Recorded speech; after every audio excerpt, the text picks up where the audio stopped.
I'm Kevin Davis, and this is the Catholic Family Podcast. And well, we've been kind of on a roll with one theme lately, and that theme has been creating good Catholic content. We had podcasts with Susan Peak, who told us about the books that she writes, and we had a podcast with Hannah Patrizzi, who's made Catholic movies, and we've kind of again been continuing talking about this topic. Today, we're joined by Brigitte, who's going to tell us about her new company that's going to be creating Catholic and, well, good moral audiobook content. So Brigitte, maybe just, we've got to kind of rush. We've had some technological issues, which is not new. I have it every show, so apologies to that. For anyone who watches the show, they know, they bear with me. It happens all the time.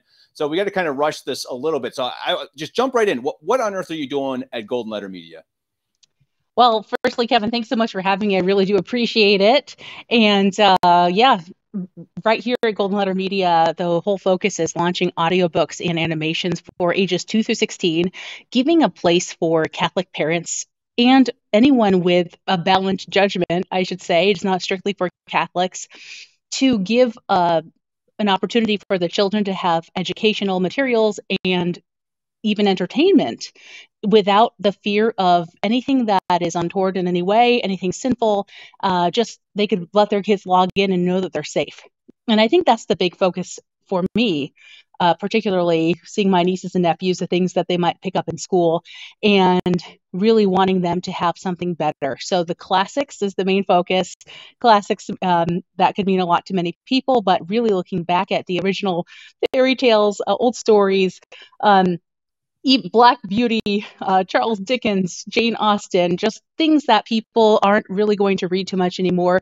We won't do too much of Dickens. Primarily, we'll stick to smaller works like A Christmas Carol, which will be coming out this Christmas time. I can't wait for Christmas time. We're going to have so much fun. So that's really it. A safe place for Catholics and people of, I always say, a balanced mindset to have peace of mind while their kids and teens could have fun. And so it's video content as well. So I didn't even know that. I thought it was purely audio. So how's that going to work? Is this going to be a YouTube channel? Are they CD or DVDs, or how does that work anymore? Well, that's okay. You know what? So, firstly, I will say I'm starting off in a very, very simple way. So, firstly, audiobooks. That's the lowest hanging fruit right now is the audiobook category, because that's why we went with Catholics and then all Catholic stories and classics, because saint stories, they're plentiful and they're in the public domain, and there's so much license that we could take with them. And then, of course, a lot of the classics are in the public domain as well. And so that gives us the ability to operate and do a lot with very little funding, because funding is important, especially in a technology startup. This is completely self-funded, and making sure that clients on business side are taken care of while we're funding this. So it's, and a lot of people have volunteered to help. I will say that the majority of my team is mostly volunteer right now, like very little being paid pennies. And I just cannot wait till they get the opportunity to see this, the fruit of their labors as well, going out there. So basically, audiobooks, animations will be animated audiobooks. So that this winter we'll be launching our first, particularly starting with Christmas stories and then continuing on. But sort of like we won't have multiple actors to one story. It'll be one voice actor performing it, but with the sound effect, the music, and animation. So 2D animation specifically. The goal is to make it pretty cool. That sounds pretty generic, but we don't really have a lot of things that are specifically Catholic that are really cool right now in the marketplace. And I think that, letting people know you could do something amazing and something fun and something colorful and still be really a really good Christian. So I think that's really important as well. Oh, it's So 100%. that's the beginning. Yeah, I mean, to see the garbage that we have in media, and it's completely saturated the market. And as you said it so well. How many saint stories do we have? How many incredible books are out there just waiting to be told and waiting to be read and in the public domain? And first of all, they can be hard to get, and many people don't have time to read anyway. So even taking out the kids part of it, I mean, and a lot of people have to travel to go to school or to church, and so being able to have an audiobook that, again, you can trust, and that you can, absolutely, plug in and listen to a saint story or listen to a Catholic story or a classic. I listen to audiobooks all the time. I mean, I part of my work is cleaning luxury flats here in the Alps, and I just I plug it in a classic audio book, and the day's gone, and and there aren't enough of them. So the fact that you're creating them it's really great, and I'm really curious then to see these animated ones. That is a really, I don't know if I've seen that. Is that a new concept? Well, if you look back at the old, I know when I grew up in the 90s and seeing, like, you remember the old cartoons put out by CCC, Quality Entertainment for the Whole Family. I don't know if you remember those. Probably. They were like Hanna-Barbera type CCC Okay, yeah. productions, very low quality 2D animations. We're not going to that extent. We're not yet. And I'm going to say yet because this is literally the tip of the iceberg. Of course, we have a big vision, but as entrepreneurs, we have to plant the vision, but not overwhelm our team either with it. So, but audiobooks, the animations, particularly though the focus is strictly on the audio, I would say primarily on the audio, and then the animations, but the read to me options will be available as well. So for a select number of our audiobooks, particularly for our junior audience, so we have it segmented in Golden Letter Junior, Golden Letter Teens, Golden Letter Saints, and Golden Letter Streams. So the Golden Letter Streams portion is the animation we're talking about. The Junior for the little kids, and of course the teens, that's where we have Jane Austen and all those other ones, which we are still building that library out. So releasing this month in just a couple days here at Feast of St. Michael, we'll release, beginning with about 100 audiobooks, but only letting people have access to about half of that for the first couple of weeks so we don't overwhelm our new system, because this is completely built from scratch. It's infrastructure, great developers, so that we don't really have the ability for Amazon or someone else to turn us off because we're competitors in a new way. So that's what we did. But you asked about YouTube. Yes, we do have a YouTube channel right now. It's Golden Letter on YouTube, and I do ask everyone to follow us there. Golden Letter Streams will be an additional YouTube channel where we will put little bits and pieces of the animations and other things there. The same with Instagram and Rumble as well. So really going to grow it out, and hopefully next year at this time we do have it planned out. I have some people lined up to do French, Spanish, and ASL. So we're not just going to stick to the English market right now. We don't have very many stories for ASL at this moment, and I have some people very dear to me in my life that I think that would benefit from it, and would love to bring that to the market as well. That's awesome, and it's pretty neat that you're starting small, or I guess small, 100 audiobooks. That's not very small, but have big dreams, have big goals. And again, I think that's so much about what we should be about as humans, really, not even just Catholics. I mean, wanting to achieve something and to be a betterment to society, and obviously also starting a company and having success as you're on yourself too. But I think that to do things, and I think that's something that we lack so often, that we get into this idea of where we have to enjoy, we have to eat and go on vacation, and I mean, you do have to obviously just work to be able to survive, but right, to create new things and to create Catholic things, boy, I think we need so much more of that in the world. Absolutely. And so for your sorry, go ahead. No, that's fine. Go ahead. So you got 100 already. So how big is your team? I mean, is this something you've been working on for months, or is it something you just have a big team working with these audiobooks? 4 months, I would say. So basically, started in the actual growing of the company in 2020. So just really minimal hours per week, minimal hours per month, just because I knew, being self-funded, I couldn't put a lot into it. And so that was very important. And then having people who are just willing to jump in. I will say, just to mention her name, she's been on your podcast, Susan Peak, a great Catholic author. More than 5 years ago, I approached her with this idea, and I just came up and out of the blue and saw her in the street and said, "Hey, what do you think about this?" And she's like, "It's a great idea." And then it was in 2020. She's like, "Brigitte, you talked to me about this like 3 years ago. Just do it."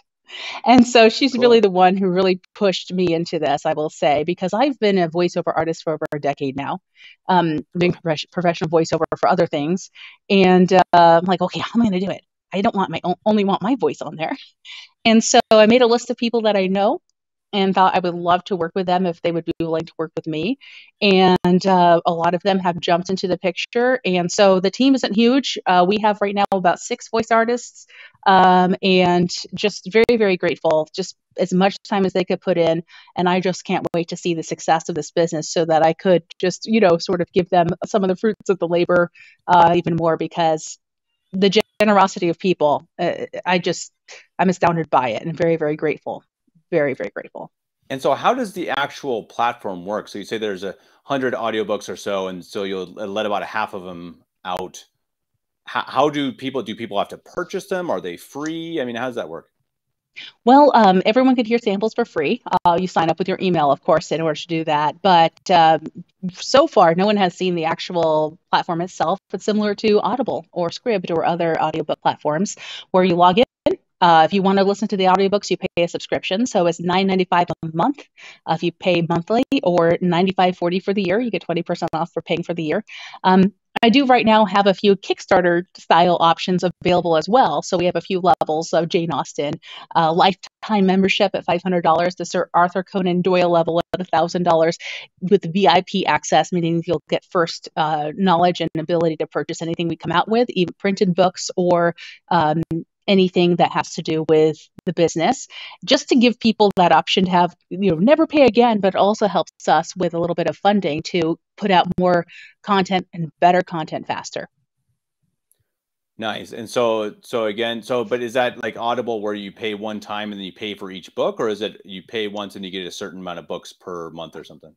I'm glad you asked that, because what makes it special is that it's an all-inclusive fee. So sort of like a Netflix style for audiobooks. So it's all inclusive.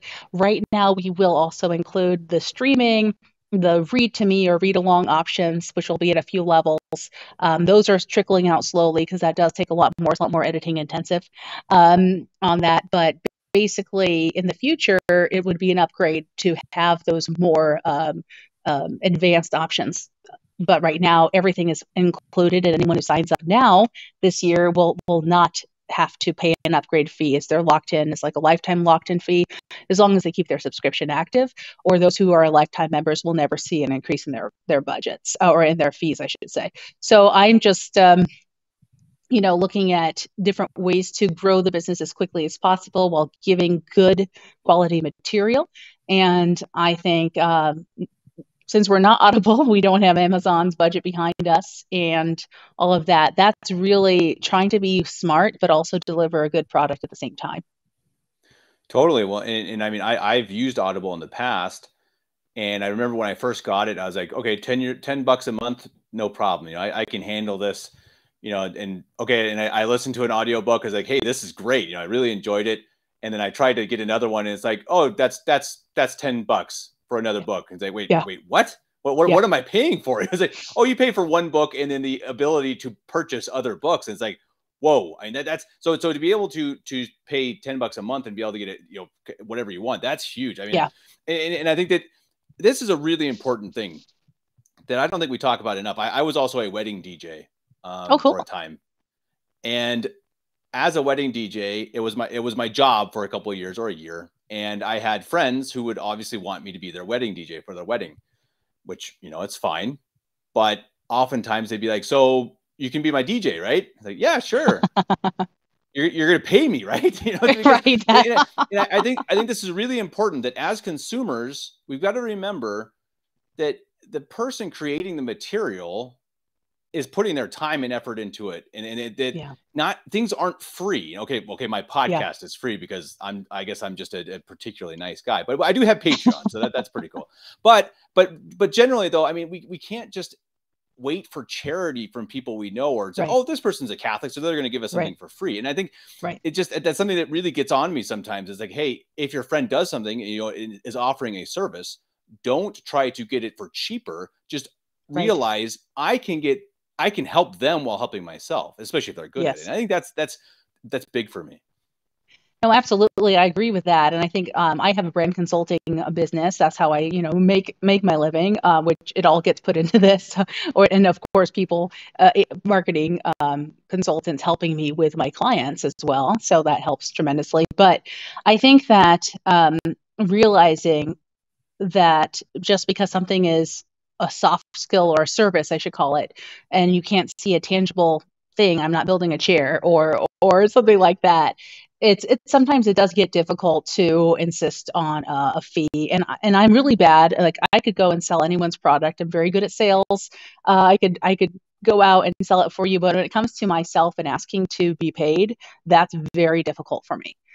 To fight for that, and even just as an individual, I'm like, well, I have the skill, I could do it really quickly, but then I have to go back and think how much energy and time I put into learning that skill.